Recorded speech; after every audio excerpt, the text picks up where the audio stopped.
Good morning, everybody. Happy Friday. This will be a really, really quick one because I'm leaving my house at 12 noon. I need to go and get my haircut. We're going on a Caribbean cruise. That is going to be awesome.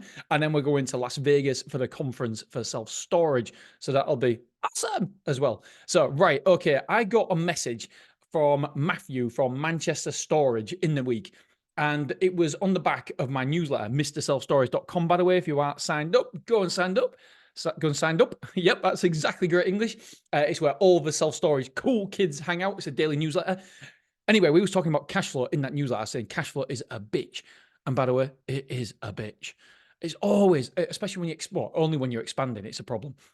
Because we're about to open our sixth site and the groundwork's 80 grand. The gates are probably going to be 15. So there's a lot of investment and fencing. But obviously you can do it a lot cheaper if you find a perfect site. Anyway, so I got this email from Matthew and it was an awesome email because it was thinking outside the box. So the whole purpose of today's podcast is to think outside the box, how you can maximize your revenue. So this site is very close to Ibrox. You can literally see Ibrox in the background. It's obviously walking distance. I could probably throw a stone. I definitely couldn't. But it's, yeah, you get the point. It is very close.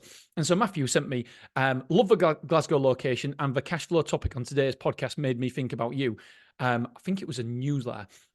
Just something you might be interested in and you could do there. When I first opened up, I used a storage land for a car park for the Man City matches and events at the stadium. Listen to this bit. This covered 100% of my rent and was also a good way to get exposure for the site, as 100 cars were parked on the land every match day. 100 cars can equal about 300 people, and then we sold them burgers at £5 each.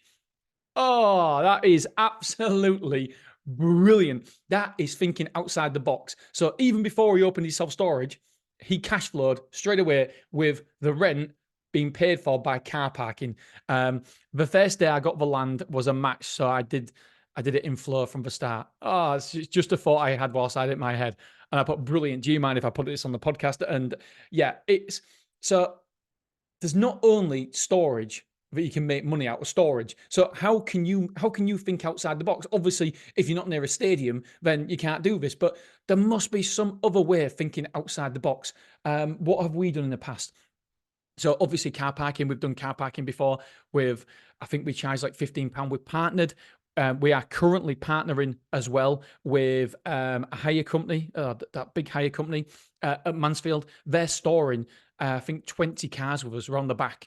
And so we're partnering with them. That's £12,000 a year. So it makes all the difference. Just partnering with someone, thinking outside the box. What can you do to earn extra revenue? Because cash flow, and by the way, next week we're going to do an episode all about cash flow, it being a bitch with self-storage, because I champion self-storage, how amazing it is and how brilliant it is, and all that is true, but I don't talk about the negative side of self-storage, because there is a negative side, and that is the amount of cash that it takes to open up an indoor facility in the main. But do you know what?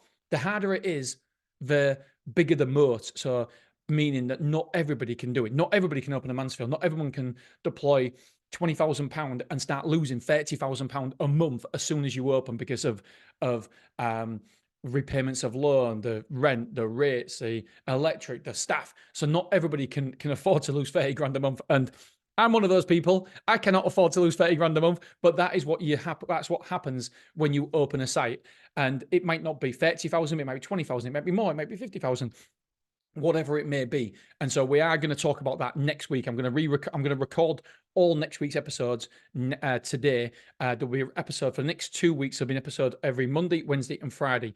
Monday's episode is always the results previous, so I will try my damnedest to record that when I'm away. But obviously around the Caribbean islands, the internet might not be great, but there will be definitely an episode on Wednesdays and Fridays, and all being well with the internet on the ship. Last time I was on a ship, the internet was rubbish. All being well with the internet, then I will record and send it to Jojo to publish the episode. So definitely Wednesdays and Fridays, and all being well, we'll have a Monday one as well. And so just to conclude today's episode, thank you, Matthew. That was an awesome suggestion. And can I do it? I don't know because I am not there. Matthew only lives around the corner from the Etihad, and so he could get cars in and take the money himself. Could I do that?